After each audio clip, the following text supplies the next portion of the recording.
Hello everyone and welcome back to the channel. आप सबका channel पर बहुत बहुत स्वागत है। मित्रों, आज के वीडियो का हमारा मुद्दा क्या है। हम लोगों ने सीए इंटरमीडिएट के लिए ऑडिटिंग एंड एथिक्स की पढ़ाई शुरू की है, जो कि पूरा का पूरा रेगुलर बैच है 2024-25, यानी सितंबर का तो अटेम्प्ट आपका हो गया। अभी जनवरी 2025 में जो आपका अटेम्प्ट आने वाला है उसके लिए ये वीडियोस एप्लीकेबल होने वाले हैं। अभी हम लोग चैप्टर नंबर 3 में है। चैप्टर नंबर 3 का नाम है risk assessment and internal control. Topic number 1 जो है हमारा ऑडिट रिस्क, पूरा डिस्कशन यानी पूरा रेगुलर बैच का सिखा के हो चुका है। सारे वीडियोस चैनल के ऊपर अवेलेबल है, आप वहां पर जाकर रेफर कर सकते हो। अभी हमारा करंटली टॉपिक नंबर 2 शुरू है, जो है मटेरियलिटी। मटेरियलिटी में भी हमारा topic number 1 what is meant by materiality is done. Topic number 2 materiality in planning and performing an audit, auditors responsibility, पढ़ा के हो चुका है। Topic number 3 determination of materiality a matter of professional judgement, हमारा पढ़ के हो चुका है। Topic number 4 performance materiality is also done.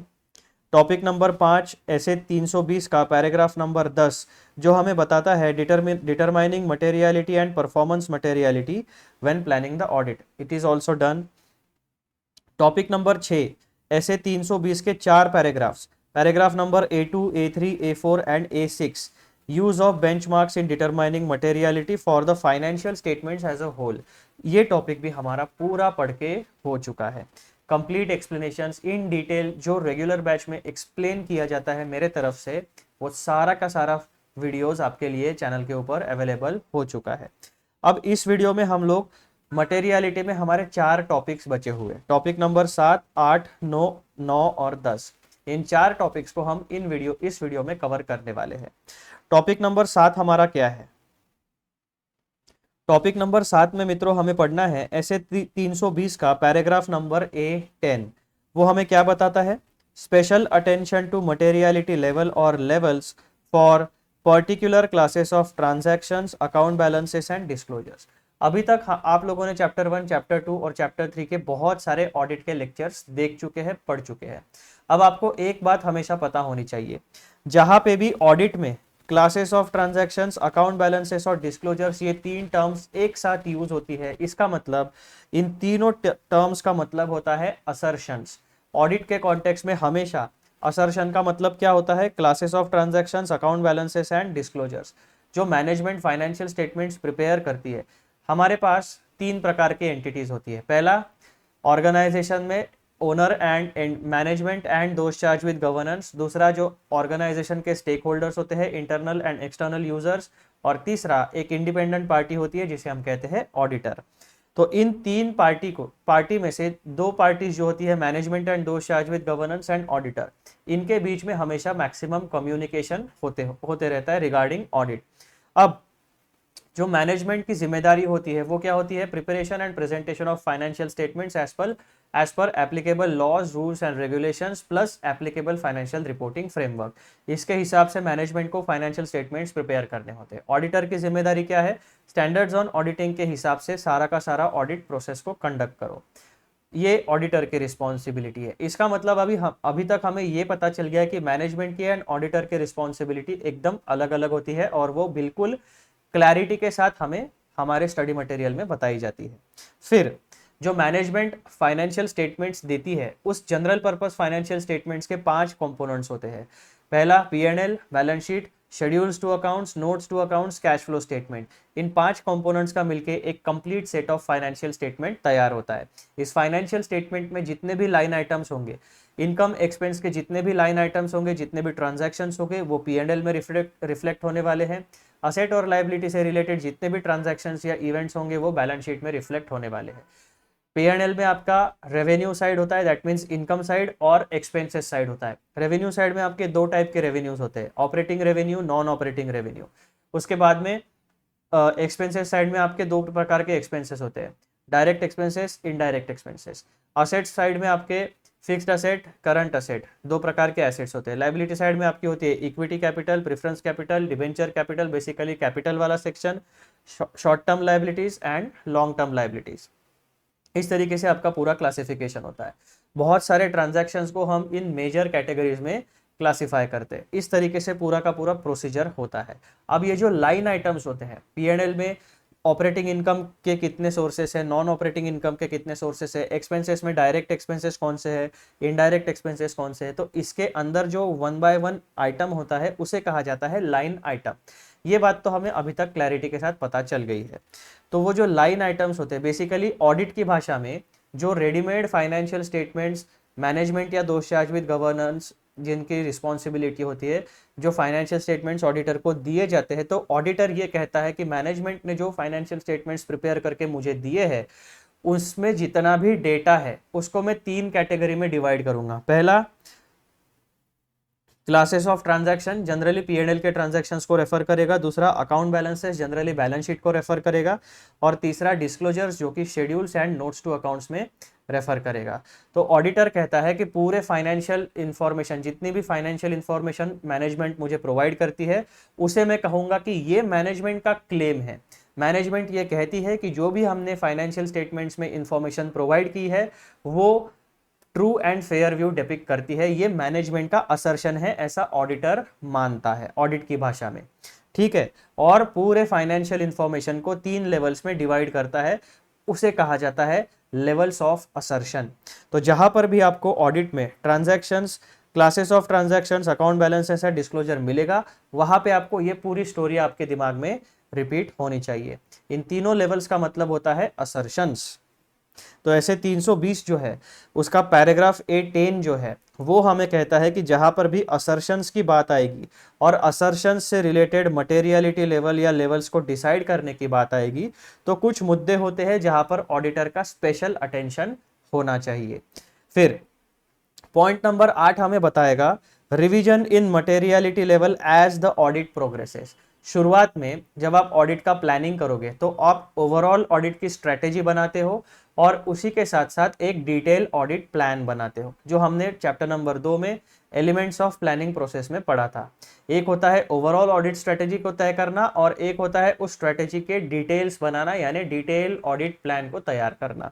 तो जब आप प्लानिंग करते हो, प्लानिंग के हिसाब से आप अपना काम शुरू करते हो, लेकिन फ्यूचर में कौन होने वाले हैं ड्यूरिंग योर ऑडिट प्रोसेस, ये आप 100% एक्यूरेसी के साथ प्रेडिक्ट नहीं कर पाओगे। आप उसको सिर्फ एंटिसिपेट कर पाते हो, आप अंदाजा लगा सकते हो कि फ्यूचर में कौन से इवेंट्स हो सकते हैं और उस अंदाजे के ऊपर आप उस फ्यूचर में होने वाले अनसर्टन इवेंट्स को किस तरीके से रिस्पॉन्ड करना है वो आपके ऑडिट स्ट्रेटेजी में एंड ऑडिट प्लान में आप इंक्लूड कर सकते हो। लेकिन फ्यूचर में क्या होगा वो आप 100% एज एन ऑडिटर प्रेडिक्ट नहीं कर सकते। तो उसी चीज को एड्रेस करने के लिए पॉइंट नंबर 8 क्या कहता है, जब आप ऑडिट का स्ट्रेटेजी बनाते हो, ऑडिट का प्लानिंग करते हो, तब आप इनिशियली एक सर्टन मटेरियलिटी लेवल सेट करते हो for overall financial statements and for assertions if necessary. तो ऐसे केसेस में जब आपका ऑडिट का काम आगे बढ़ते जाता है, दिन ब दिन आगे बढ़ते जाता है, तो हो सकता है कि आपको काम करते करते कुछ ऐसी इंफॉर्मेशन मिले जिसका इम्पैक्ट मटेरियलिटी लेवल पे हो रहा हो और एज एन ऑडिटर आपको आपने डिसाइड की हुई मटेरियलिटी लेवल को शायद रिवाइज करना पड़े। तो इस सिनेरियो को हमें इस सिनेरियो के बारे में क्लैरिटी हमें देगा टॉपिक नंबर 8, जिसमें हमें ऐसे 320 के paragraph number 12, paragraph number A13 और पैराग्राफ नंबर 13, ये 3 पैराग्राफ्स हमें इस सिनेरियो को किस तरीके से टैकल करना है वो बताएगा। ऐसे 320 का पैराग्राफ नंबर 12 क्या सिखाता है हमें, revising materiality during the audit. ऐसे सिनेरियोस आ सकते हैं जिसमें आपने जो इनिशियली मटेरियलिटी लेवल को डिसाइड किया है उसमें रिवाइज करने की जरूरत पड़े।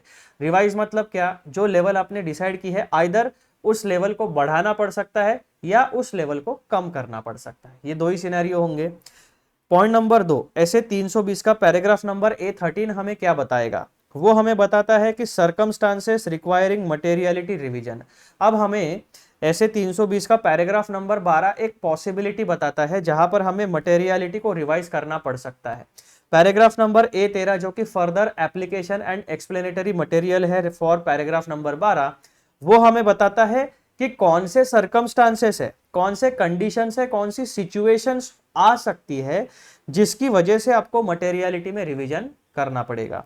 पैराग्राफ नंबर 12 ये बताता है कि मटेरियलिटी रिवाइज करने की जरूरत पड़ सकती है।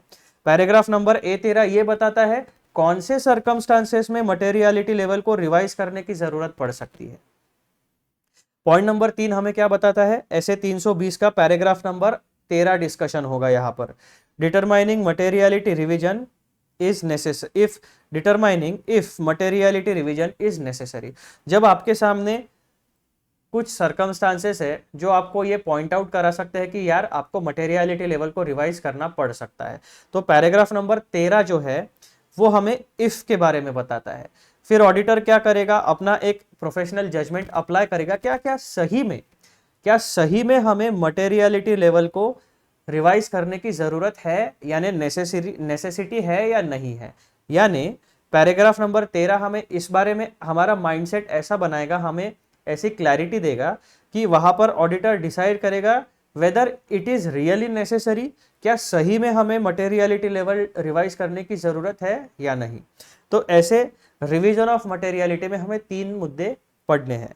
फिर आता है आपका पैराग्राफ नंबर 9 जो है ऐसे 320 का पैराग्राफ नंबर 14। ये हमें कहता है डॉक्यूमेंटिंग द मटेरियलिटी, यानी मटेरियलिटी से रिलेटेड ऑडिट के प्लानिंग में, ऑडिट की स्ट्रेटेजी में, या ऑडिट को एक्चुअली एग्जीक्यूट हम जब करेंगे, यानी प्रोसेसेस जब एक्चुअली हम परफॉर्म करेंगे ऑडिट की, तब आप मटेरियलिटी से रिलेटेड जितनी भी बातें डिसाइड करने वाले हो, जो भी आपका डिसीजन रहने वाला है, उसको प्रॉपरली आपको ऑडिट वर्किंग पेपर में डॉक्यूमेंट करना पड़ेगा। डॉक्यूमेंटेशन की रिक्वायरमेंट आपको ऐसे 320 का पैराग्राफ नंबर 14 बताता है। फिर आएगा आपका टॉपिक नंबर 10, वो हमें पढ़ाने वाला है मटेरियलिटी एंड ऑडिट रिस्क। अब यहां पर 2 कॉन्सेप्ट है, एक कॉन्सेप्ट है मटेरियलिटी का और दूसरा कॉन्सेप्ट है रिस्क का। ऑडिट रिस्क का मतलब क्या होता है? ऑडिट रिस्क का मतलब ये होता है कि जो फाइनेंशियल स्टेटमेंट्स मैनेजमेंट ने दिए, उस फाइनेंशियल स्टेटमेंट में मटेरियल मिसस्टेटमेंट एग्जिस्ट करता है, लेकिन जब ऑडिटर ने अपना काम शुरू किया तो शुरुआत से लेकर अंत तक ऑडिटर फाइनेंशियल स्टेटमेंट्स में जो मटेरियल मिसस्टेटमेंट प्रेजेंट है उसको डिटेक्ट नहीं कर पाया और उसने एक इनएप्रोप्रिएट ओपिनियन प्रोवाइड किया।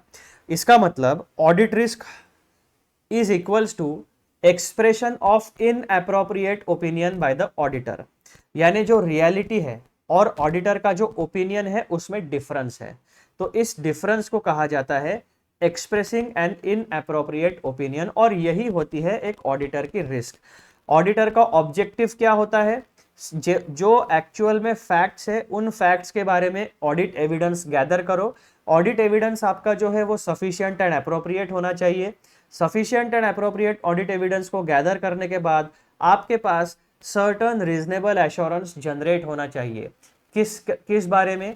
कि फाइनेंशियल स्टेटमेंट्स जो है वो मटेरियल मिसस्टेटमेंट्स से मुक्त है, यानी फाइनेंशियल स्टेटमेंट्स में किसी भी तरीके का कोई मटेरियल मिसस्टेटमेंट नहीं है, whether due to fraud and error, and जो भी फाइनेंशियल स्टेटमेंट्स मैनेजमेंट ने प्रिपेयर किए हैं वो एप्लीकेबल फाइनेंशियल रिपोर्टिंग फ्रेमवर्क के हिसाब से प्रिपेयर किए हैं।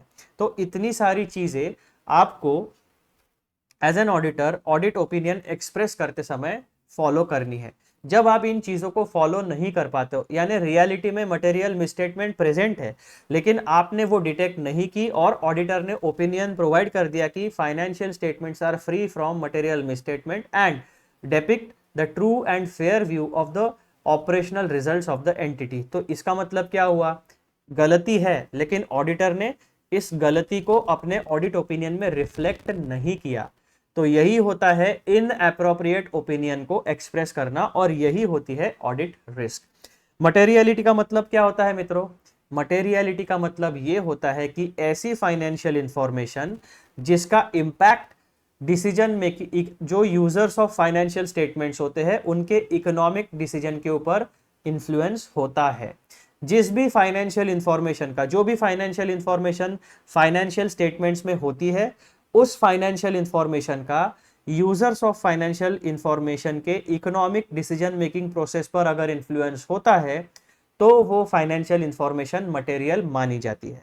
अगर कोई फाइनेंशियल इंफॉर्मेशन जो फाइनेंशियल स्टेटमेंट्स में प्रोवाइड की गई है लेकिन उस फाइनेंशियल इंफॉर्मेशन का यूजर्स ऑफ फाइनेंशियल इंफॉर्मेशन के इकोनॉमिक डिसीजन मेकिंग प्रोसेस के ऊपर अगर कोई भी इन्फ्लुएंस नहीं हो रहा है तो उस इंफॉर्मेशन को ऑडिट के कॉन्टेक्स्ट में हम इममटेरियल इंफॉर्मेशन मानेंगे। तो ये होता है आपका मटेरियलिटी का कॉन्टेक्स्ट। तो यहाँ पर टॉपिक नंबर 10 जो है वो हमें मटेरियलिटी एंड ऑडिट रिस्क इसका कंपैरेटिव स्टडी बताएगा। ऐसे 320 में पैराग्राफ नंबर 5 जो है वो हमें बताता है application of materiality in auditing, यानी जब भी एक ऑडिटर ऑडिट करने के लिए जाएगा तो वो मटेरियलिटी के कॉन्सेप्ट को किस तरीके से अप्लाई करेगा through out the process of audit, इसके बारे में जानकारी ऐसे 320 का पैराग्राफ नंबर 5 बताता है। टॉपिक नंबर 2 में हम पढ़ेंगे ऐसे 320 का पैराग्राफ नंबर A1, वो हमें क्या बताता है, objectives of the auditor. Then point number 3 में obtaining reasonable assurance to reduce audit risk, तो हमारी जो ऑडिट रिस्क होती है that means expression of an inappropriate opinion by the auditor, इस रिस्क को कम करने के लिए हमें रीजनेबल एश्योरेंस को गैदर करना बहुत ही इंपॉर्टेंट होता है। Point number 4, materiality and audit risk are considered throughout the audit, यानी मटेरियलिटी एंड ऑडिट रिस्क ये दो ऐसे कॉन्सेप्ट्स हैं जो हमेशा यानी ऑडिट के स्टार्टिंग पॉइंट से लेकर ऑडिट के एंडिंग पॉइंट तक हमेशा अप्लाई होते रहने वाले हैं।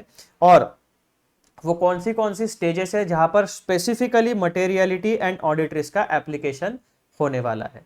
तो इस तरीके से हम लोग इस वीडियो में टॉपिक नंबर 7, 8, 9 और 10 इन चीजों को पूरी तरीके से डिटेल में समझेंगे। और यहां पर जब हम टॉपिक नंबर 7, 8, 9, 10 को पूरा कर लेंगे तब हमारा मटेरियलिटी वाला जो टॉपिक है वो फाइनली कंप्लीट हो जाएगा। ठीक है, this topic will be finally over. और मटेरियलिटी को पूरी तरह से समाप्त करने के बाद हम आगे बढ़ेंगे टॉपिक नंबर 3 के लिए, जो कि हमारा होगा understanding the entity and it's environment. लेकिन करंट वीडियो का फोकस हमारा क्या है, मटेरियलिटी के टॉपिक नंबर 7, 8, 9 और 10। मैंने आपको पूरा का पूरा ब्लूप्रिंट इन टॉपिक्स में हम क्या पढ़ने वाले हैं इसका ओवरव्यू एकदम अच्छे से बता दिया है। आई होप कि आपके दिमाग में, आपके थॉट प्रोसेस में इन टॉपिक्स के बारे में क्लैरिटी, जो मैंने आपको बोला है वो आपने ध्यान से सुना है। अगर आप ध्यान से नहीं सुनोगे, फोकस के साथ नहीं सुनोगे तो आपको क्लैरिटी नहीं आएगी। आई होप, और ये मैं अज्यूम करता हूँ कि जो भी स्टूडेंट्स मेरे यूट्यूब वीडियोस को देख रहे हैं या इन लेक्चर्स को देख रहे हैं, उन्होंने जो भी मैं आपको बताता हूँ कॉन्सेप्ट का ओवरव्यू, डिटेल्ड एक्सप्लेनेशन, ये आपको एकदम फोकस के साथ सुनना है। ठीक है, अब हम चलते हैं हमारे एक्चुअल नोट्स में, यानी कि डिटेल्ड स्टडी मटेरियल में। तो हमारा टॉपिक नंबर 7 हमें ढूंढना है यहां पर।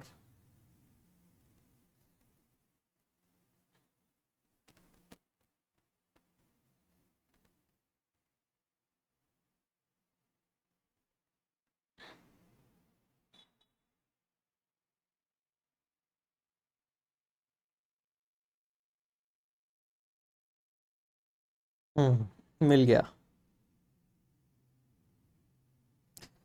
हम लोग आ चुके हैं टॉपिक नंबर 7 के ऊपर। ये आपके इंस्टीट्यूट के स्टडी मटेरियल में पेज नंबर 3.22 के ऊपर आपको मिलने वाला है। एडिशन है हमारा अप्रैल 2023, जो आपके जनवरी 2025 के एग्जाम के लिए एप्लीकेबल होने वाला है। ठीक है मित्रों, टॉपिक नंबर 7 है, उसका हेडिंग है हमारा ऐसे 320, paragraph number A10, special attention to materiality level और materiality levels for particular classes of transactions, account balances और डिस्क्लोजर्स। इसका मतलब जब भी हम मटेरियलिटी की बात करेंगे इन कॉन्टेक्स्ट ऑफ असर्शंस, तब हमें ऐसे कुछ स्पेशल मुद्दे हैं जहां पर मटेरियलिटी के बारे में हमें अच्छे से यानी एकदम इंपॉर्टेंट तरीके से ध्यान देना है। तो सबसे पहला पॉइंट यहां पर हमें क्या कहता है, factors that may indicate the existence of one or more particular classes of transactions, account balances और disclosures for which misstatements of lesser amounts than materiality for the financial statements as a whole could reasonably be expected to influence the economic decisions of users taken on the basis of financial statements include following। यानी ये जो special attention वाले areas है वो point number 1, 2 और 3 ये है। अब ये वाला पैराग्राफ हमें बताना क्या चाहता है, वो ये कहना चाहता है कि आपके जो असर्शन के लेवल्स है, 3 लेवल्स होते हैं। Particular classes of transactions, account balances and disclosures. जब आप फाइनेंशियल स्टेटमेंट्स के लिए एक ओवरऑल मटेरियलिटी को सेट करते हो, हमने 3 एग्जांपल्स देखे थे इसके पहले वाले वीडियोस में। मटेरियलिटी लेवल को सेट करने के लिए हम किसी सर्टन बेंचमार्क का यूज करते हैं। वो बेंचमार्क क्या होगा वो डिपेंड करेगा ऑडिट टू ऑडिट के केस टू केस बेसिस के ऊपर। अभी हम लोगों ने फॉर एग्जांपल ऑडिट करते वक्त टोटल रेवेन्यू जो है उसका 5% हमने ऑडिट मटेरियलिटी लेवल सेट करने के लिए लिया। अब जो हमने हमारा टोटल रेवेन्यू था उसका 5% हमारा आया था 5 करोड़ रुपए। तो हमने क्या कहा था, ओवरऑल फाइनेंशियल स्टेटमेंट की मटेरियलिटी लेवल होगी हमारे ऑडिट के लिए 5 करोड़ रुपए। अब ये 5 करोड़ रुपए का मतलब क्या है? इसका मतलब ये है कि जब भी हम ऑडिट की प्रोसेस करेंगे तब ऑडिट की प्रोसेस परफॉर्म करते वक्त हमें जितने भी मटेरियल मिसस्टेटमेंट्स मिलेंगे, वेदर ड्यू टू एरर या ओमिशन या फिर हो सकता है फ्रॉड है तो वो तो सीरियस कैटेगरी में चले जाएगा, लेकिन मिसस्टेटमेंट्स ड्यू टू एरर और ओमिशन जो अनइंटेंशनल मिस्टेक्स होती है उनकी जो भी उनकी वजह से जो भी मिसस्टेटमेंट्स होते हैं वो आइदर इंडिविजुअली और सारे मिसस्टेटमेंट्स का टोटल 5 करोड़ के ऊपर नहीं जाना चाहिए। इसका मतलब ऑडिटर क्या कहता है कि जब भी ऑडिटर की टीम ऑडिट परफॉर्म करेगी तब उनका जो टॉलरेंस लेवल है मिसस्टेटमेंट का वो टोटल रेवेन्यू के 5% है, जो कि 5 करोड़ हमारा आता है। 5 करोड़ के नीचे के जितने भी मटेरियल मिसस्टेटमेंट्स होंगे, ऑडिटर का ऐसा मानना है कि ये misstatements economic decision making process के ऊपर किसी भी तरीके का कोई इन्फ्लुएंस नहीं डालते and that's why these are immaterial misstatements. लेकिन यहां पर ये पॉइंट हमें क्या कहता है, स्पेशल अटेंशन एरियाज, कि कभी कभी ऐसा हो सकता है कि आपने जो मटेरियलिटी लेवल सेट की है 5 करोड़ रुपए, कभी कभी ऐसा हो सकता है कि 5 करोड़ रुपए से कम का भी मिसस्टेटमेंट हो, लेकिन वो मटेरियल हो सकता है उसको स्पेशल अटेंशन की जरूरत पड़ सकती है। जैसे कि अगर किसी एम्प्लॉय ने 10,000 या 10 लाख रुपए का भी फ्रॉड किया है तो fraud itself is a serious matter. तो फ्रॉड के केस में अमाउंट छोटा हो या अमाउंट बड़ा हो ये इससे फर्क नहीं पड़ेगा, लेकिन fraud itself is a serious category. क्यों? क्योंकि वो ऑर्गेनाइजेशन के इंटरनल कंट्रोल सिस्टम के ऊपर सवाल खड़े करता है। तो इस तरीके के सिनेरियोज आपके सामने आने वाले हैं। तो पैराग्राफ नंबर A10 जो है वो हमें ऐसे सिनेरियोज के बारे में पॉइंट आउट करके बताता है कि हो सकता है कि आपने मटेरियलिटी लेवल सेट की हो, लेकिन कभी कभी ऐसे सिचुएशंस आ जाते हैं कि आपके मटेरियलिटी लेवल का जो थ्रेशोल्ड है उसके नीचे भी अगर कोई मिसस्टेटमेंट है तो वो स्पेशल अटेंशन ग्रैब करने योग्य हो सकता है। तो यहां पर आपके लिए एक कॉशन है। अब ऐसे कौन से सिनेरियोज है जिसको स्पेशल अटेंशन की जरूरत पड़ सकती है?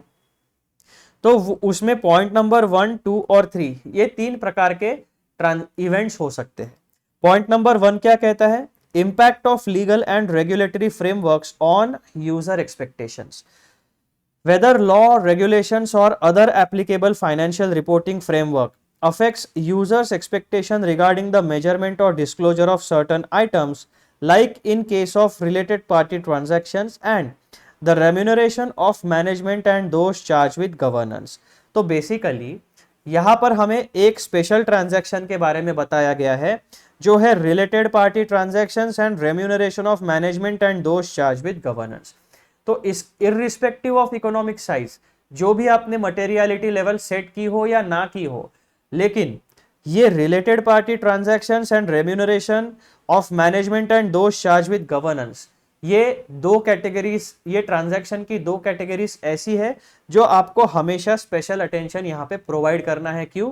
क्योंकि अगर आप जिस एंटिटी का ऑडिट करने जा रहे हो, अगर वो एंटिटी कंपनीज एक्ट 2013 से रेगुलेट होती है तो आपको definitely related party transactions and remuneration of management and those charge with governance, इसके बारे में आपको स्पेसिफिकली कंपनी लॉ में बताया गया है कि इनके बारे में मैनेजमेंट को क्लियरली डिस्क्लोजर देने हैं अपने फाइनेंशियल स्टेटमेंट्स में कि इन रिलेटेड पार्टी ट्रांजैक्शन क्या है उसका सेपरेट शेड्यूल में डिस्क्लोजर देना है, रेम्यूनरेशन ऑफ मैनेजमेंट जो है and those charge with governance उसका स्पेशल डिस्क्लोजर आपको देना पड़ेगा।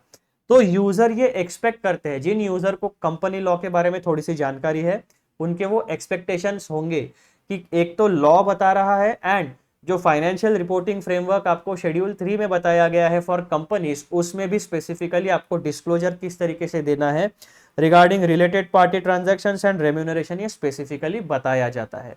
तो पहली कैटेगरी जो है लीगल एंड रेगुलेटरी फ्रेमवर्क, अगर इसमें स्पेसिफिकली बताया गया है कि irrespective of the economic size of the transactions, these type of transactions require special attention with respect to materiality, तो आपको एज एन ऑडिटर उसको अलग से उस लॉ के हिसाब से ट्रीट करना पड़ेगा। फिर पॉइंट नंबर 2 में दूसरा सिनेरियो क्या बताया जाता है, industry specific disclosures, the key disclosures in relation to industry in which the entity operates, for example research and development cost for a pharmaceutical company। तो कोई कोई चीजें ऐसी होती है जिस इंडस्ट्री में एक स्पेसिफिक रेगुलेटर होता है, उस इंडस्ट्री के रेगुलेटर ने अगर आपको बताया है कि इस पर्टिकुलर एक्सपेंस या इनकम या ट्रांजैक्शन के बारे में आपको अलग से डिस्क्लोजर देना है, तो आपको एज एन ऑडिटर उस लॉ की प्रोविजन को या उस रेगुलेटर ने जो इंस्ट्रक्शन दिए है, जो गाइडलाइन दी है, उसको एकदम सीरियसली चेक करना पड़ेगा। आप अपने मटेरियलिटी लेवल के हिसाब से उसे ट्रीट नहीं करोगे, आप उस स्पेसिफिक डिस्क्लोजर रिक्वायरमेंट के हिसाब से उसे ट्रीट करोगे। यहां पर भी सेम प्रिंसिपल अप्लाई होता है, irrespective of the amount of transaction. अगर इंडस्ट्री स्पेसिफिक डिस्क्लोजर किसी रेगुलेटर ने आप किसी एंटिटी के लिए मैंडेटरी किए हैं, तो उस एंटिटी को अपने फाइनेंशियल स्टेटमेंट्स में स्पेसिफिक डिस्क्लोजर्स को देना पड़ेगा। एज एन ऑडिटर आपको उसे बिल्कुल 100% चेक करना पड़ेगा कि उस लॉ एंड रेगुलेटर के साथ कंप्लायंस हुआ है या नहीं हुआ है। Point number 3, focus on significant aspect of entities business. Whether attention is focused on a particular aspect of entity's business that is separately disclosed in the financial statements, like in case of newly acquired business। तो एक scenario और होता है, merger हो सकता है, acquisition हो सकता है, या sale of significant portion of business. ये बहुत सारे ऐसे ट्रांजैक्शन होते हैं जहां पर आपको इररिस्पेक्टिव ऑफ योर मटेरियलिटी जो आपने डिटरमाइन की है, उसके बाहर निकल के भी आपको सिग्निफिकेंट एस्पेक्ट जो होते हैं एंटिटी के बिजनेस के, जो मेजर इंपैक्ट डालते हैं एंटिटी के फाइनेंशियल पोजीशन के ऊपर, उन ट्रांजैक्शंस को आपको स्पेसिफिकली चेक करना पड़ेगा irrespective of your determination of materiality. तो मित्रों ऐसे 320 जो है उसमें पैराग्राफ 10 जो है वो हमें 3 सिनेरियोस के बारे में बताता है। पहला, लीगल एंड रेगुलेटरी फ्रेमवर्क्स का इंपैक्ट मटेरियलिटी पे क्या होता है, इंडस्ट्री स्पेसिफिक डिस्क्लोजर्स का इंपैक्ट मटेरियलिटी पर क्या होता है, और significant aspect of entities business. इन 3 प्रकार के सिनेरियोज में मटेरियलिटी लेवल के ऊपर क्या इंपैक्ट होता है, और एज एन ऑडिटर आपको इन स्पेशल कैटेगरी ट्रांजैक्शंस को मटेरियलिटी के साथ साथ ऑडिट में किस तरीके से ट्रीट करना है, वो पूरा का पूरा गाइडेंस आपको टॉपिक नंबर 7 ऐसे 320 का पैराग्राफ नंबर 8-10 बताता है। और इसीलिए इसे कहा गया है special attention to materiality level और levels for a particular classes of transactions, account balances और डिस्क्लोजर्स। तो ये बात आपको ध्यान में रखनी है, ठीक है।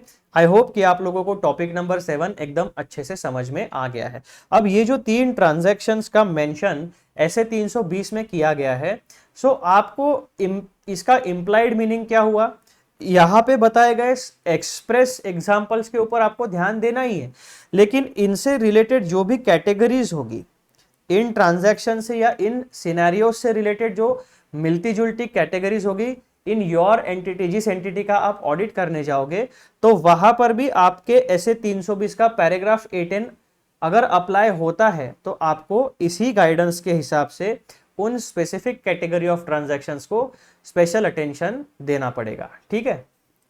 अब हम लोग आगे बढ़ते हैं और टॉपिक नंबर 8 को डिस्कस करते हैं।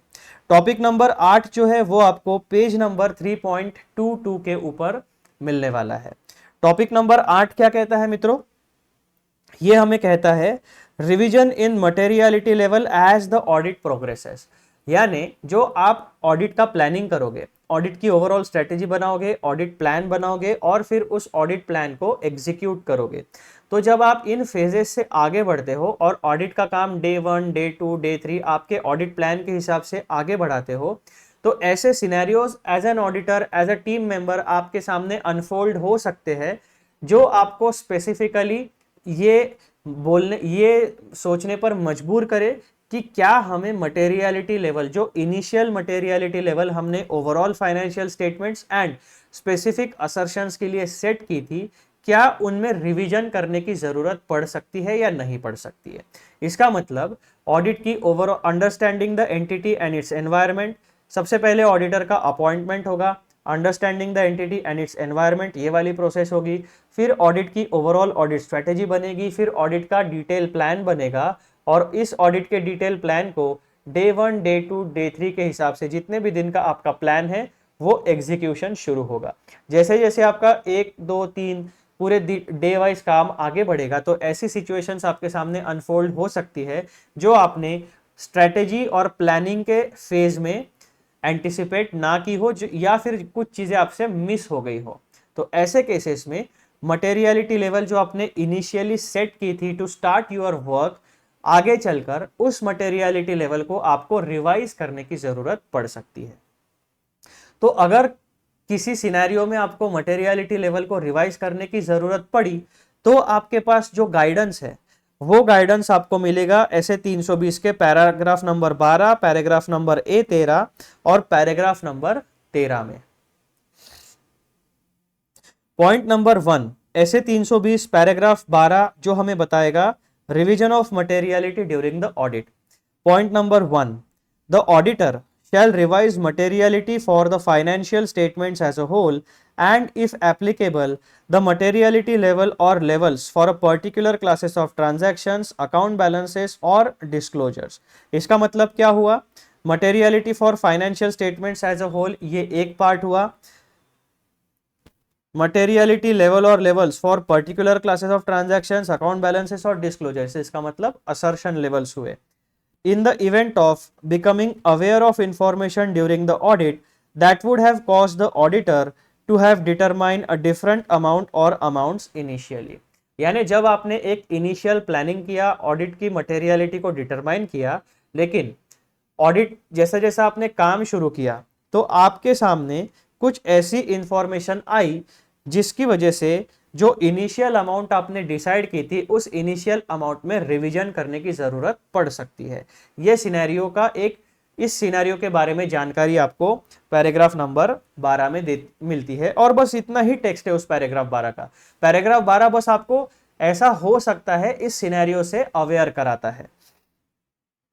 The auditor shell revise materiality for financial statements and assertions in the event of becoming aware of information during the audit that would have caused the auditor to have determined a different amount or amounts initially। अगर ये जो नई information audit के दौरान आपके सामने आ रही है, अगर ये इंफॉर्मेशन आपको ऑडिट के शुरुआत में यानी प्लानिंग फेज में ही पता होती तो आपने जो डिसीजन लिया है वो डिसीजन आप ऑलरेडी बदल देते। इस इंफॉर्मेशन को कहा जाता है event of becoming aware of information during the audit, जिसकी वजह से आप अपने प्रीवियस डिसीजन को अभी बदलने वाले हो। फिर ऐसे 320 इसी सिचुएशन को आगे बढ़ाता है और हमें यह बताता है कि वो कौन से सर्कमस्टांसेस हो सकते हैं, कौन सी नई इंफॉर्मेशन हो सकती है जिसकी वजह से जो आपने इनिशियली मटेरियलिटी का डिसीजन लिया था उसमें रिवीजन की जरूरत पड़ेगी। ऐसे 320 हमें बताता है paragraph A13 circumstances requiring revision in materiality level. Materiality for the financial statements as a whole and assertion levels में need to be revised as a result of, यानी 1, 2 और 3 इन 3 सिनेरियो में मटेरियलिटी लेवल की रिवीजन की जरूरत पड़ सकती है। अब यहाँ पर ये जो है ना मटेरियलिटी लेवल और levels for particular classes of transactions, account balances और डिस्क्लोजर्स, मैंने आपको इस वीडियो के शुरुआत में ही बताया था जब भी आपको ये 3 टर्म्स एक साथ मिलेगी तो आपको असर्शन दिमाग में आपके बल्ब जल जाना चाहिए, ठीक है। तो इसीलिए मैंने अभी पढ़ते वक्त क्या पढ़ा, materiality for the financial statements as a whole and bracket में जितना भी मटेरियल है वो है assertion. Materiality for financial statements as a whole and assertions may need to be revised as a result of scenario number 1, a change in circumstances that occurred during the audit। यानी audit के दौरान कुछ ऐसे events हुए, कुछ ऐसे circumstances आए जिसकी वजह से ऑडिटर को मटेरियलिटी लेवल रिवाइज करनी पड़ सकती है। उसके एग्जाम्पल क्या है, a decision to dispose of a part of the entity's business. यानी अभी आपका ऑडिट शुरू है, ऑडिट जब आपने प्लानिंग किया तब आपको बिजनेस जो मैनेजमेंट है या ओनर है वो बिजनेस को बेचने वाले हैं, इस इंफॉर्मेशन के बारे में जानकारी नहीं थी। लेकिन ऑडिट के दौरान आपको ये जानकारी मिली कि management and those charge with governance plus owners, इन्होंने मिलके म्यूचुअली ये डिसाइड किया है कि वो बिजनेस का जो मेजर स्टेक है वो बेचने वाले हैं। इसका मतलब क्या हुआ, या तो जो एंटिटी है उसका सबसे पहले तो ऑडिटर को पहला कंसर्न एक ही रहेगा कि क्या इस एंटिटी को बेचने के बाद इसके एग्जिस्टिंग फॉर्म में क्या ये एंटिटी गोइंग कंसर्न असम्पशन को फुलफिल करती है या नहीं करती है, ये सबसे पहला कंसिडरेशन रहेगा।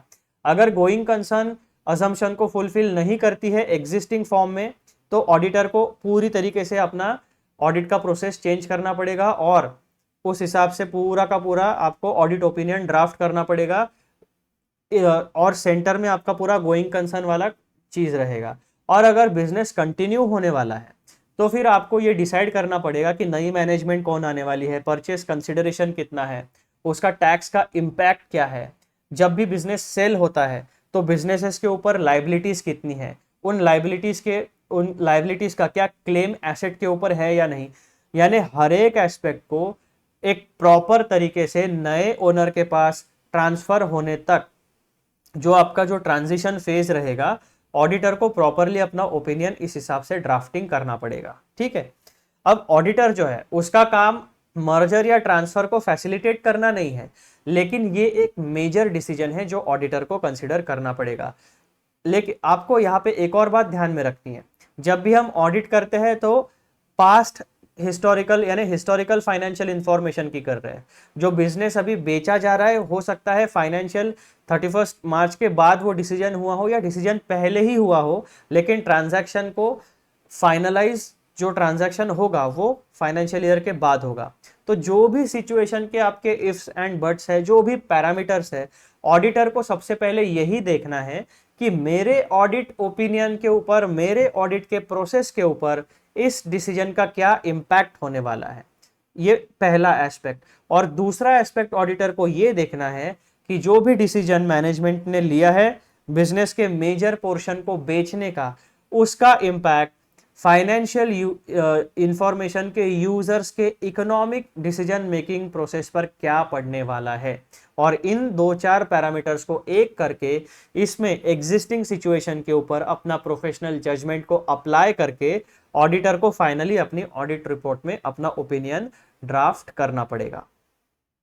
दूसरा सिनेरियो क्या होता है जिसमें मटेरियलिटी को रिवाइज करने की जरूरत पड़ सकती है, वो होता है नई इंफॉर्मेशन। यानी जब आपने ऑडिट का ओवरऑल स्ट्रेटेजी डिसाइड किया एंड ऑडिट का ओवरऑल प्लान डिसाइड किया, तब आपके पास जितनी अवेलेबल इंफॉर्मेशन थी उसके बेसिस के ऊपर आपने स्ट्रेटेजी एंड प्लान बनाया। लेकिन ऑडिट के दौरान आपके पास और नई इंफॉर्मेशन आई, ये इंफॉर्मेशन आपको previously strategy and planning phase में अवेलेबल नहीं थी, टोटली न्यू इंफॉर्मेशन। तो ऐसे केस में भी जो आपने प्रीवियस यानी पास्ट इंफॉर्मेशन के ऊपर जो मटेरियलिटी का डिसीजन लिया था, हो सकता है नई इंफॉर्मेशन अवेलेबल होने के कारण आपको मटेरियलिटी के डिसीजन में रिवीजन करनी पड़े। पॉइंट नंबर 3, तीसरा सिनेरियो कौन सा है जिसमें हमें मटेरियलिटी लेवल को रिवाइज करना पड़ सकता है, वो है आपका a change in the auditor's understanding of the entity and its operations as a result of performing further audit procedures. Auditor की ड्यूटी क्या होती है, ऑडिट शुरू करने से पहले ऑडिटर की रिस्पॉन्सिबिलिटी क्या होती है, understand the entity and its environment including it's internal control. यानी आप जिस एंटिटी का ऑडिट करने जा रहे हो उसका इंटरनल एनवायरनमेंट्स प्लस उसका इंडस्ट्री एनवायरनमेंट, वो किस इंडस्ट्री में काम करती है, उस इंडस्ट्री में जनरल नॉर्म्स क्या है, उस इंडस्ट्री के applicable laws rules and regulations कौन से हैं, उस इंडस्ट्री में काम करने वाली एंटिटीज को किस तरीके का फाइनेंशियल रिपोर्टिंग फ्रेमवर्क एप्लीकेबल होता है। इन सारे पैरामीटर्स के बेसिस के ऊपर आप अपने जिस एंटिटी का ऑडिट करने जाते हो उस एंटिटी का एक ओवरऑल अंडरस्टैंडिंग आप गैदर करते हो। लेकिन ऑडिट करने के दौरान, ऑडिट प्रोसीजर एग्जीक्यूट करने के दौरान हो सकता है कि आपने जो एंटिटी का एक ओवरऑल इनिशियल अंडरस्टैंडिंग अपना गैदर किया था, डिराइव किया था, उसमें और इंफॉर्मेशन या आपको और क्लैरिटी मिली, जिसकी वजह से आपको मटेरियलिटी लेवल रिवाइज करनी पड़ सकती है। यानी पहले आपने जो समझा था वो तो सही था, लेकिन पूरा पिक्चर, पूरा पजल आपके सामने सॉल्व नहीं हुआ था। लेकिन जैसा जैसा आपने काम करना शुरू किया तो जो अनसॉल्व्ड पजल के जो पीसेस थे वो ड्यूरिंग द ऑडिट फेज आपके सामने क्लैरिटी के साथ आए और फिर आपको उस एंटिटी के बारे में पूरा पिक्चर पता चला। और पूरा पिक्चर पता चलने के बाद भी आपको ऐसा लग सकता है कि नहीं भाई, मटेरियलिटी जो मैंने डिटरमाइन की थी वो आधे अधूरे इंफॉर्मेशन, आधे अधूरे अंडरस्टैंडिंग पर थी, अब मुझे प्रॉपर अंडरस्टैंडिंग आया है पूरे सिनेरियो का, तो अब मैं मटेरियलिटी लेवल में रिवीजन करना जरूरी है। तो ऐसे 3 सिनेरियोज आपको यहाँ पे पैराग्राफ नंबर A13 बताता है, ऐसे सर्कमस्टांसेस बताता है जो मटेरियलिटी लेवल को रिवाइज करने के लिए सफिशिएंट है। यानी अगर इन सिनेरियोज में से कोई भी सिनेरियो ऑडिट की प्रोसेस के दौरान होता है तो मटेरियलिटी लेवल में रिवीजन करना पड़ सकता है। It is not compulsory, materiality level में रिवीजन करना भी पड़ सकता है, या फिर अगर ऑडिटर ने प्रोफेशनल जजमेंट इन तीनों इवेंट, ये 3 इवेंट या इसमें से एक भी इवेंट अगर होता है, लेकिन फिर भी अगर ऑडिटर ने डिसाइड किया अपने प्रोफेशनल जजमेंट के ऊपर कि नहीं मैं मटेरियलिटी लेवल रिवाइज नहीं करूंगा, तो वो ऑप्शन भी है। लेकिन स्टैंडर्ड ऑन ऑडिटिंग क्या कहता है, ऐसे 320 आपको ये प्रिस्क्राइब करता है, ये गाइडेंस देता है कि ऐसे सर्कमस्टांसेस में जो पॉइंट नंबर 1, 2 और 3 में बताए गए हैं, जनरली ऑडिटर को मटेरियलिटी लेवल रिवाइज कर लेनी चाहिए, क्योंकि revision of materiality level in this circumstances will result in reduction in audit risk. यानी अगर आप सही समय पर अपनी मटेरियलिटी लेवल को रिवाइज करते हो, पॉजिटिवली रिवाइज करते हो, तो आपकी जो ऑडिट रिस्क है वो कम होगी। इसीलिए ऐसे 320 ने आपको इस तरीके का रिकमेंडेशन प्रिस्क्रिप्शन बताया है। फिर पॉइंट नंबर 3 ये क्या कहता है, ऐसे 320 का paragraph number 13, determining if materiality revision is necessary. यानी अब कोई ऑप्शन ही नहीं है, नेसेसिटी हो गई है, यानी करना पड़ेगा ही। If the auditor concludes that a lower materiality level for the financial statements as a whole and assertions than that initially determined is appropriate, the auditor shall determine whether it is necessary to revise the materiality level। यानी पहले case में वो क्या बताता है हमें, पहले scenario में, पॉइंट नंबर 8 के पहले सिनेरियो में paragraph number 12 as an auditor हमें अवेयर कराता है कि भाई साहब ऑडिट के दौरान ऐसी कुछ चीजें हो सकती है जिसकी वजह से आपको मटेरियलिटी लेवल रिवाइज करनी पड़ेगी। लेकिन ऐसे 320 इसी कहानी को आगे बढ़ाता है, पैराग्राफ नंबर 12 की कहानी को आगे बढ़ाता है, और वो हमें स्पेसिफिकली 3 ऐसे एग्जाम्पल्स बताता है जिनकी वजह से मटेरियलिटी लेवल में रिवाइज करना आवश्यक हो जाता है। यहां पर उसने कंपलसरी नहीं बोला है कि आपको ऐसा करना ही पड़ेगा, ये नहीं कहा है। उसने कहा है, पैराग्राफ नंबर A13 ने कहता है कि अगर ऐसे सिनेरियो आए तो मटेरियलिटी लेवल को रिवाइज कर लेना चाहिए, क्योंकि ऐसा करने से आपकी ऑडिट रिस्क कम होते चली जाएगी। और पैराग्राफ नंबर 13 जो है वो पैराग्राफ नंबर 12 और 13 A13 इन दोनों की स्टोरी को और आगे लेके जाता है। यानी जब ऑडिटर इस सिनेरियो को और इस सिनेरियो को स्टडी कर लेता है और समझ लेता है अच्छे से, फिर पैराग्राफ नंबर 13 जो है ऐसे 320 का, वो आपको डिसीजन मेकिंग में फाइनल गाइडेंस प्रोवाइड करता है। वो क्या कहता है, अगर एज एन ऑडिटर आपने ये कंक्लूड कर लिया कि lower materiality level for the financial statements as a whole और assertions than the initially determined is appropriate, the auditor shall determine whether it is necessary to revise materiality. इसका मतलब क्या हुआ, यहां पर एक बहुत ही इंपॉर्टेंट वर्डिंग है, और वो वर्डिंग है कहाँ पे गया, लोअर मटेरियलिटी। यानी जैसा कि हमने जो मटेरियलिटी के एग्जांपल्स देखे थे, हमने क्या किया था, टोटल रेवेन्यू जितना था उसमें 5% अप्लाई किया, 5 करोड़ का अमाउंट आया और 5 करोड़ हमने ओवरऑल फाइनेंशियल स्टेटमेंट की मटेरियलिटी को सेट किया। लेकिन यहां पर यह सिनेरियो क्या कहता है कि अगर ऑडिटर ने यह कंक्लूड किया कि लोअर मटेरियलिटी यानी 5 करोड़ से और कम मटेरियलिटी इज अप्रोप्रिएट, यानी आपने जो परसेंटेज अप्लाई किया 5% का, वो रिड्यूस करके आप 4 भी कर सकते हो, 3 भी कर सकते हो, it is possible.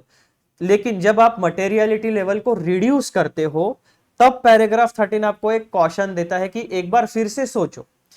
Paragraph number 13 आपको यह कहता है कि जो 5 करोड़ की मटेरियलिटी लेवल आपने डिसाइड की है, अगर आप उसे घटा के 4 करोड़ करते हो या 3 करोड़ करते हो, तो क्या ऐसा करना सही में जरूरी है क्या? एक बार फिर से सोचो। और अगर फिर भी आपको लगता है कि lower materiality for financial statements as a whole and assertions appropriate है, तभी उसे करो। अदरवाइज जो एक बार मटेरियलिटी आपने सेट की है उसे फाइनलाइज रहने दो। ठीक है, तो इस तरीके से पैराग्राफ नंबर 12, A13 और पैराग्राफ नंबर 13 ऐसे 320 का ये रिवीजन ऑफ मटेरियलिटी के अलग अलग सिनेरियोस को हमें किस तरीके से रिस्पॉन्ड करना है वो बताता है। फिर टॉपिक नंबर 9 आता है हमारा, वो आपको इंस्टीट्यूट के स्टडी मटेरियल में पेज नंबर 3.23 के ऊपर मिलने वाला है। टॉपिक नंबर 9 क्या कहता है, वो हमें बताता है कि ऐसे 320 का पैराग्राफ नंबर 14 जो है वो मटेरियलिटी से जुड़े हुए डॉक्यूमेंटेशन की जो रिक्वायरमेंट्स है उसके बारे में बताता है। यानी पैराग्राफ 14 हमें बताता है डॉक्यूमेंटिंग द मटेरियलिटी। जो भी डिसीजन एक ऑडिटर ऑडिट के दौरान, अब आपके ऑडिट में बहुत सारी स्टेजेस होती है। पहली अपॉइंटमेंट की स्टेज होती है, एंगेजमेंट लेटर, फिर आपका आता है understanding the entity and it's internal control system, फिर आपका आता है ओवरऑल ऑडिट स्ट्रेटेजी बनाओ, फिर आपका आता है ऑडिट प्लान बनाओ और ऑडिट प्लान को फिर आप एग्जीक्यूट करना शुरू करते हो। इस तरीके से 4 ब्रॉड कैटेगरीज में आपकी ऑडिट की प्रोसेस होती है। ऑडिट खत्म होने के बाद आप ऑडिट ओपिनियन एक्सप्रेस करते हो in return format in the audit report. ये आपका पूरा का पूरा प्रोसेस होता है। तो ऑडिट के स्टार्टिंग पॉइंट से लेकर ऑडिट रिपोर्ट इशू होने तक इन सारे फेजेस में मटेरियलिटी का जो कॉन्सेप्ट है उसको हर स्टेज में अप्लाई किया जाता है।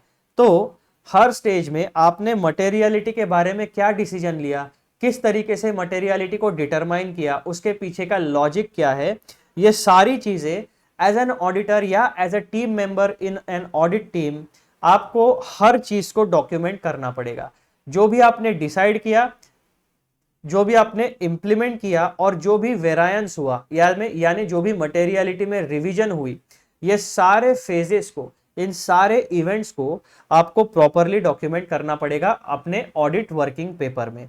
ये रिक्वायरमेंट, ये गाइडेंस हमें प्रोवाइड करता है ऐसे 320 का पैराग्राफ नंबर 14।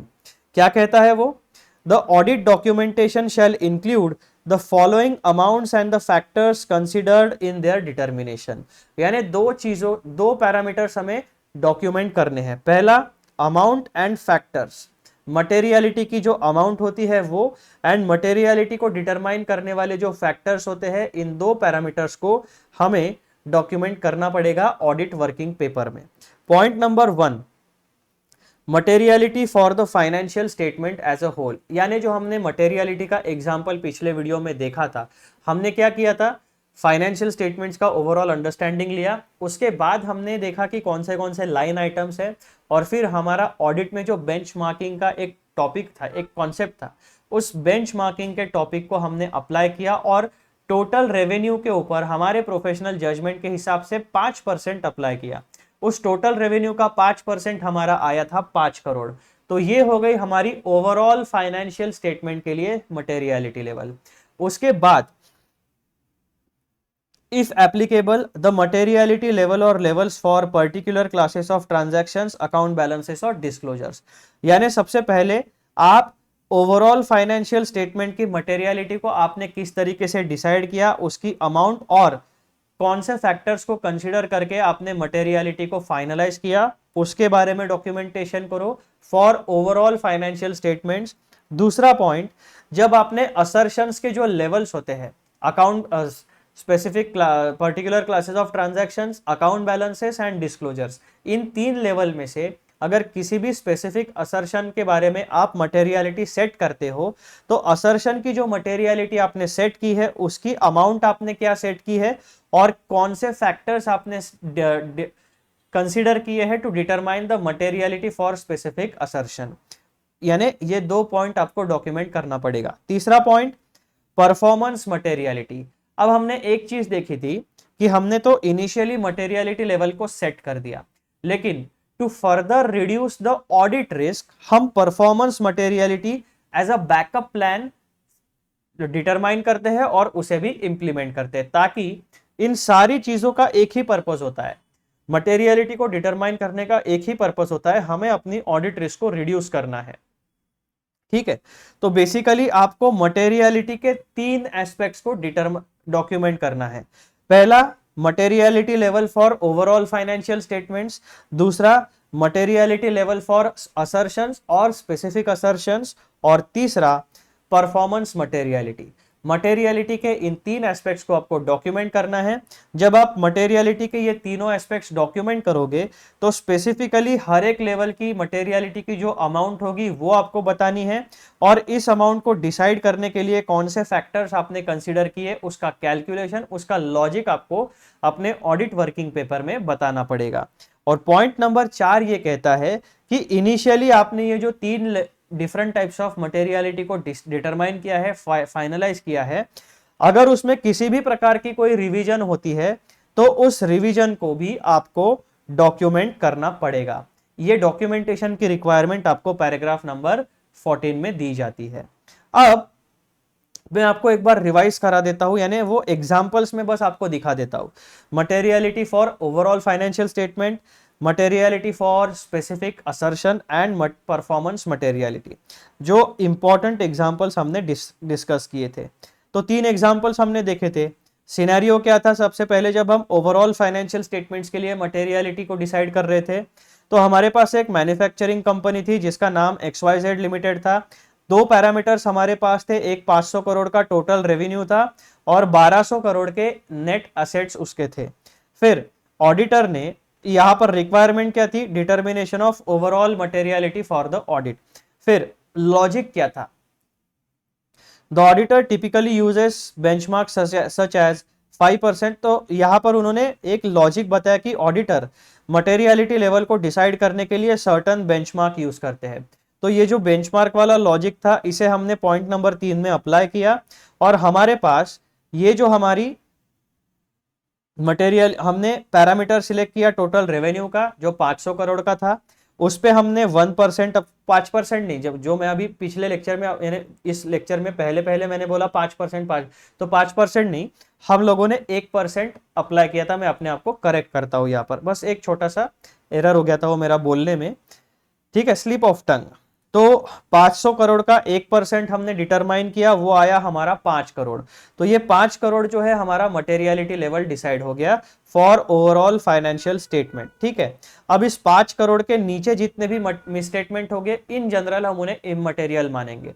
अगर कोई भी मिसस्टेटमेंट 5 करोड़, अगर कोई भी मिसस्टेटमेंट आइदर इंडिविजुअली और सारे मिसस्टेटमेंट्स की अमाउंट की जब हम टोटल करेंगे, अगर वो 5 करोड़ के ऊपर जाती है तो हमारे लिए चिंता का विषय है, अदरवाइज हमारे लिए चिंता का विषय नहीं है। फिर हमने क्या किया था, जो एक स्पेसिफिक असर्शन है उसके लिए मटेरियलिटी डिसाइड की थी।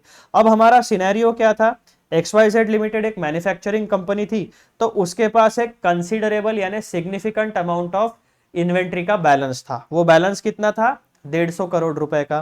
फिर हमने क्या किया, 150 करोड़ की इन्वेंट्री के लिए हमें मटेरियलिटी लेवल अलग से सेट करनी थी। ओवरऑल फाइनेंशियल स्टेटमेंट की तो हमने अलग से कर दी 5 करोड़, अब ये 150 करोड़ के लिए हमें अलग से मटेरियलिटी लेवल सेट करनी है।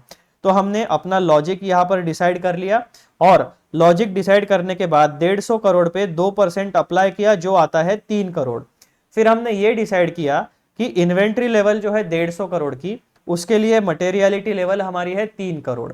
अगर इन्वेंट्री से रिलेटेड कोई भी मिसस्टेटमेंट आइदर इंडिविजुअली और सारे मिसस्टेटमेंट्स की total for specifically inventory account में अगर 3 करोड़ के ऊपर जाती है तो हमारे लिए चिंता का विषय है। अगर सारे मिसस्टेटमेंट 3 करोड़ के नीचे है तो हमारे लिए उतना चिंता का विषय नहीं है। इसका मतलब material misstatement and immaterial misstatement उसको डिसाइड करने का ये एक बेंचमार्क हो गया।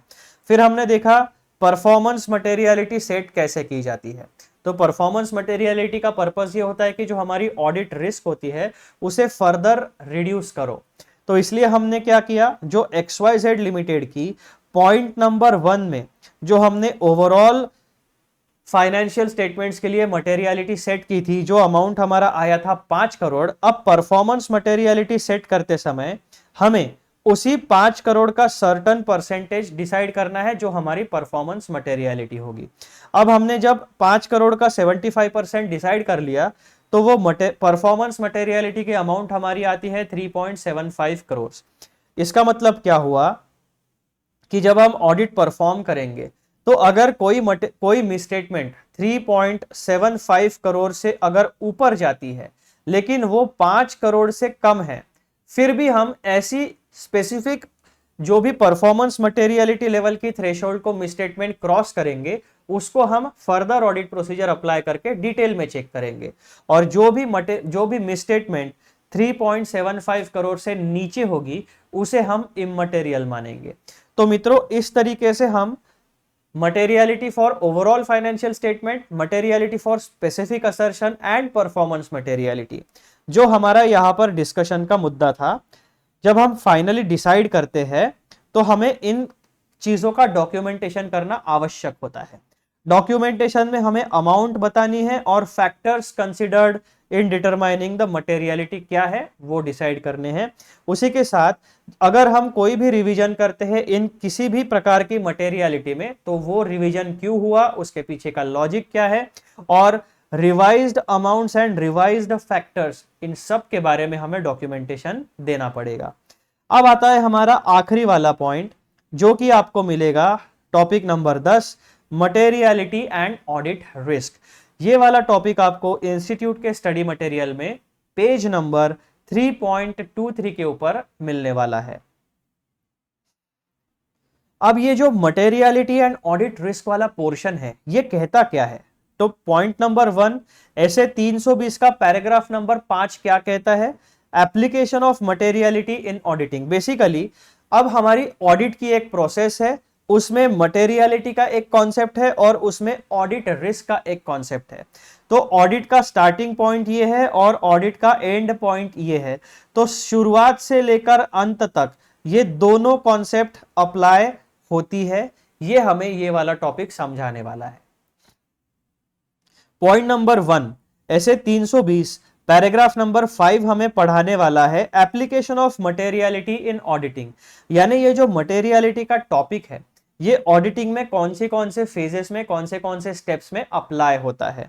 The concept of materiality is applied by the auditor in planning and performing the audit. यानी जब आप ओवरऑल स्ट्रेटेजी बनाओगे, प्लानिंग करोगे, तब भी मटेरियलिटी अप्लाई होगी, और जब आप एक्चुअल ऑडिट को परफॉर्म करना स्टार्ट करोगे as per the audit plan, तो उस एग्जीक्यूशन, उस इंप्लीमेंटेशन, उस काम करने के वक्त भी मटेरियलिटी हमेशा अप्लाई होने वाली है। Point number 2, the concept of materiality is applied by the auditor in evaluating the effect of identified misstatements on the audit. Audit के दौरान अगर ऑडिटर ने कोई मिसस्टेटमेंट को आइडेंटिफाई किया है तो इस मिसस्टेटमेंट का इफेक्ट ऑडिट की प्रोसेस के ऊपर क्या होने वाला है, जब ये इवैल्यूएट करता है एक ऑडिटर, तब भी मटेरियलिटी का कॉन्सेप्ट अप्लाई होने वाला है। The concept of materiality is applied by the auditor in evaluating the effect of uncorrected misstatements, if any, on the financial statements। यानी ऑडिट के दौरान ऑडिटर ने मटेरियल मिसस्टेटमेंट्स को आइडेंटिफाई तो कर लिया, उसका इवैल्यूएशन भी कर लिया कि ऑडिट के ऊपर इन मिसस्टेटमेंट्स का क्या इंपैक्ट होने वाला है। लेकिन जब मिसस्टेटमेंट्स जो आइडेंटिफाई हो चुके हैं उसकी एक क्वेरी शीट बनाकर जब ऑडिटर मैनेजमेंट या दोस्त चार्ज विद गवर्नेंस या रिलेवेंट ऑफिसर्स को वो क्वेरी शीट प्रोवाइड करता है, उस क्वेरी शीट को प्रोवाइड करने के बाद भी अगर आइडेंटिफाइड मिसस्टेटमेंट्स को किसी प्रकार का कोई करेक्शन नहीं किया गया या मैनेजमेंट ने आपकी क्वेरी अगर इग्नोर कर दी, उन मिसस्टेटमेंट्स को करेक्ट नहीं किया, तो ऐसे अनकरेक्टेड आइडेंटिफाइड मिसस्टेटमेंट्स का financial statements as a whole, पूरे के पूरे फाइनेंशियल स्टेटमेंट्स के ऊपर क्या इंपैक्ट पड़ने वाला है, उसका जब इवैल्यूएशन किया जाता है तब भी मटेरियलिटी का कॉन्सेप्ट अप्लाई किया जाता है। The concept of materiality is applied by the auditor in forming the opinion in the auditors report. और पूरा काम करने के बाद जब finally auditor audit report drafting करने के लिए बैठता है, तब ऑडिटर फिर से मटेरियलिटी का कॉन्सेप्ट हमेशा अप्लाई करता है in forming the opinion in the auditors report. यानी पैराग्राफ 5, ऐसे 320 का पैराग्राफ 5 हमें यह बताता है कि ऑडिट की पूरी प्रोसेस में हमेशा मटेरियलिटी का अलग अलग फेजेस में एप्लीकेशन होते रहने वाला है। ठीक है, फिर पॉइंट नंबर 2, ऐसे 320 क्या कहता है, paragraph number A1 objectives of the auditor. अब यहां पर ऑडिटर मटेरियलिटी से रिलेटेड ऑडिटर की रिस्पॉन्सिबिलिटी बता दी। अब यहां पर ओवरऑल जो ऑब्जेक्टिव होता है ऑडिटर का ऑडिट की प्रोसेस को परफॉर्म करने में, वो क्या होता है। In conducting an audit of financial statements, the overall objectives of the auditor are to obtain reasonable assurance about whether the financial statements as a whole are free from material misstatement, whether due to fraud or error, thereby enabling the auditor to express an opinion whether the financial statements are prepared in all material respects in accordance with applicable financial reporting framework। and दूसरा objective होता है to report on the financial statements and communicate as required by the standards on auditing in accordance with auditors finding। यानी यहां पर जो paragraph number A1 है आपका, वो आपको ऑडिटर के ऑब्जेक्टिव्स के बारे में एक बार रिवाइज कराता है। और ऑडिटर जो है ये दोनों ऑब्जेक्टिव्स तब तक फुलफिल नहीं कर पाएगा जब तक वो ये मटेरियलिटी का कॉन्सेप्ट प्रॉपरली अप्लाई नहीं करेगा। जब तक मटेरियलिटी का कॉन्सेप्ट ऑडिटर अप्लाई नहीं करता है, तब तक वो ये डिसाइड ही नहीं कर पाएगा कि कौन सा मिसस्टेटमेंट मटेरियल है, कौन सा मिसस्टेटमेंट इमटेरियल है। पूरी की पूरी ऑडिट की प्रोसेस ही जो है वो मटेरियलिटी के कॉन्सेप्ट के ऊपर बेस्ड है, क्योंकि ऑडिटर को अपनी जो ऑडिटिंग की प्रोसेस होती है वो सर्टन कंस्ट्रेंट्स के अंदर, सर्टन रिस्ट्रिक्शंस के अंदर पूरी करनी होती है, जैसे कि timing of the audit, cost effectiveness of the audit, timeliness of the audit, efficiency and effectiveness of the audit. तो ये बहुत सारे पैरामीटर्स होते हैं। ऑडिटर के पास unlimited time and unlimited resources नहीं होते। ऑडिटर को एक स्पेसिफिक टाइम फ्रेम के अंदर ऑडिट का काम पूरा करना होता है, ऑडिट रिपोर्ट प्रोवाइड करनी होती है, और इस पूरे काम के लिए स्पेसिफिक रिसोर्सेस की जरूरत होती है, और इस पूरे काम को करने के लिए ऑडिटर को एक लिमिटेड अमाउंट की फीस पे की जाती है। तो सारे पैरामीटर्स का बेस्ट पॉसिबल सिनेरियो बना के ऑडिट की प्रोसेस को कंडक्ट करना पड़ता है। Plus there are certain inherent limitations of the audit, जिसकी वजह से ऑडिट का जो एविडेंस होता है वो हमेशा परसुएसिव नेचर का होता है, वो कभी भी आपको कंक्लूसिव नेचर का नहीं मिलेगा। इस एक इनहेरेंट लिमिटेशन की वजह से ऑडिटर जब भी कोई एश्योरेंस जनरेट करेगा तो वो हमेशा रीजनेबल एश्योरेंस होगा, वो कभी भी एब्सोल्यूट एश्योरेंस नहीं हो सकता। तो ये जो ऑब्जेक्टिव्स ऑफ ऑडिटर है और ये जो मटेरियलिटी का कॉन्सेप्ट है, ये दोनों पैरेलली साथ साथ चलते हैं। फिर point number 3, obtaining reasonable assurance to reduce audit risk. जो ऑडिटर है वो sufficient appropriate audit evidence gather करके रीजनेबल एश्योरेंस क्यों जनरेट करता है, ताकि उसकी जो ऑडिट रिस्क है उसको कम कर सके। ऑडिट रिस्क क्या होती है, जब भी ऑडिटर इनएप्रोप्रिएट ओपिनियन एक्सप्रेस करेगा उसे ऑडिट रिस्क कहा जाता है। जो एक्चुअल सिचुएशन है उसके हिसाब से ऑडिटर ने ओपिनियन सही एक्सप्रेस नहीं किया, तो इसे कहा जाता है इनएप्रोप्रिएट ओपिनियन एक्सप्रेस करना, और इनएप्रोप्रिएट ओपिनियन का एक्सप्रेस करना ही ऑडिटर की सबसे बड़ी ऑडिट रिस्क माना जाता है। Point number 1, the auditor obtains reasonable assurance by obtaining sufficient appropriate audit evidence to reduce risk to an acceptably low level। कभी भी ऑडिटर ऑडिट रिस्क जो है वो जीरो नहीं कर सकता because of inherent limitations of audit and the nature of audit evidence. ठीक है, लेकिन ऑडिटर क्या कर सकता है, जो ऑडिट रिस्क है उसको एक्सेप्टेबली लो लेवल तक लेके आ सकता है। यानी ऐसे थ्रेशोल्ड तक लेके आओ कि जिसके नीचे की जो भी मिसस्टेटमेंट होगी, जो भी रिस्क होगी, उसका impact economic decision making process के ऊपर बिल्कुल भी नहीं पड़ता है। ठीक है। Point number 2, audit risk is the risk that auditor expresses an inappropriate audit opinion when the financial statements are materially misstated. यानी फाइनेंशियल स्टेटमेंट्स में मटेरियल मिसस्टेटमेंट्स है। Material misstatements are those misstatements जिनका इंपैक्ट इकोनॉमिक डिसीजन के ऊपर पड़ता है। लेकिन financial statement में मटेरियल मिसस्टेटमेंट होने के बावजूद ऑडिटर ने एक क्लीन ओपिनियन दिया है। तो मिसस्टेटमेंट है लेकिन ऑडिटर ने क्लीन ओपिनियन दिया, इसी को कहते हैं इनएप्रोप्रिएट ओपिनियन देना, और यही होती है ऑडिटर की risk. Audit risk is a function of the risk of material misstatement and detection risk. ये भी हमने चैप्टर नंबर 2 में पढ़ लिया है पूरी अच्छे तरीके से। पॉइंट नंबर 4 क्या कहता है? Materiality and audit risk are considered throughout the audit, in particular point A, B और सी में। यानी पूरे ऑडिट के प्रोसेस के दौरान तो मटेरियलिटी एंड ऑडिट रिस्क को कंसिडर किया ही जाता है, लेकिन स्पेसिफिकली इन 3 केसेस में तो 100% अप्लाई करना ही पड़ेगा। यहां पर आप फेल नहीं हो सकते, इन चीजों को आप इग्नोर नहीं कर सकते। वो सिनेरियो कौन से है? Materiality and audit risk are considered throughout the audit, in particular when identifying and assessing the risk of material misstatement. यानी जब भी ऑडिटर मटेरियल मिसस्टेटमेंट के बारे में आइडेंटिफिकेशन एंड असेसमेंट करेगा, तब आपको मटेरियलिटी एंड ऑडिट रिस्क, ये दोनों कॉन्सेप्ट को अप्लाई करना है। Point number B, determining the nature, timing and extent of further audit procedures. यानी ऐसे कौन से एरियाज है फाइनेंशियल स्टेटमेंट्स में जहां पर ऑडिटर को डिटेल में चेकिंग करना पड़ेगा। तो वो डिटेल में चेकिंग करने के लिए आपको मटेरियलिटी एंड ऑडिट रिस्क, इन दोनों टॉपिक्स को जब आप अप्लाई करोगे और ऐसे एरियाज जो इन दोनों चीजों में बताए गए पैरामीटर्स को फुलफिल करते हैं, तब आपको उन एरियाज में फर्दर ऑडिट प्रोसीजर्स परफॉर्म करनी पड़ेगी। Point number C, evaluating the effect of uncorrected misstatements if any on the financial statements and informing the auditor's opinion।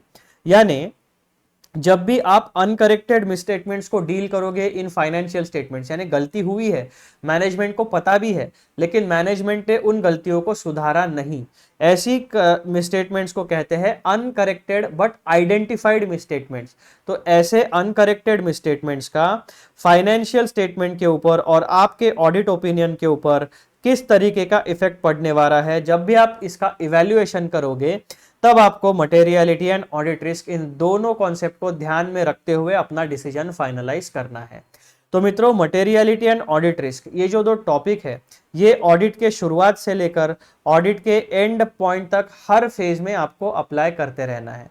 इन दोनों कॉन्सेप्ट्स के बारे में एक ऑडिटर कभी भी भूल नहीं सकता, इन दोनों कॉन्सेप्ट्स को कभी भी ऑडिटर निग्लेक्ट नहीं कर सकता।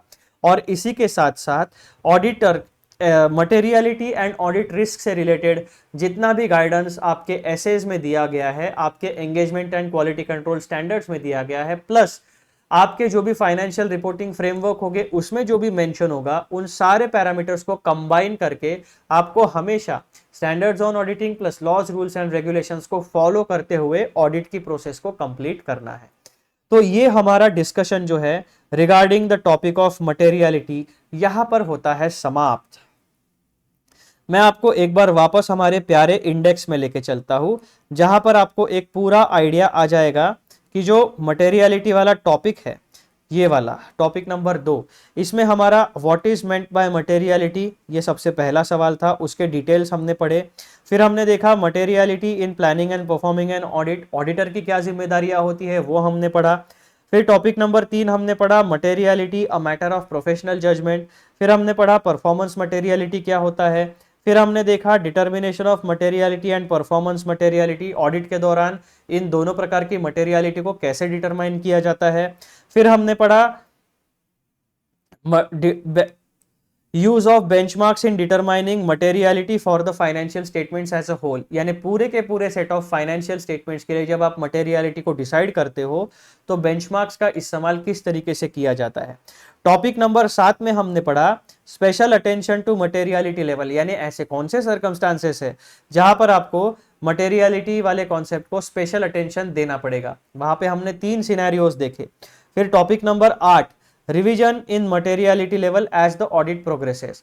फ्यूचर में क्या होने वाला है वो अनसर्टन होता है, तो ऑडिट के दौरान आपके सामने ऐसे सर्कमस्टांसेस अनफोल्ड हो सकते हैं जो आपको ये प्रॉम्प्ट करे कि भाई साहब मटेरियलिटी लेवल में रिवीजन आवश्यक है।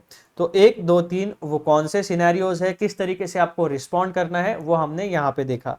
टॉपिक नंबर 9 में हमने देखा कि मटेरियलिटी से रिलेटेड जितना भी काम होता है ड्यूरिंग द ऑडिट, उस सारे चीजों को हमें डॉक्यूमेंट करना पड़ेगा।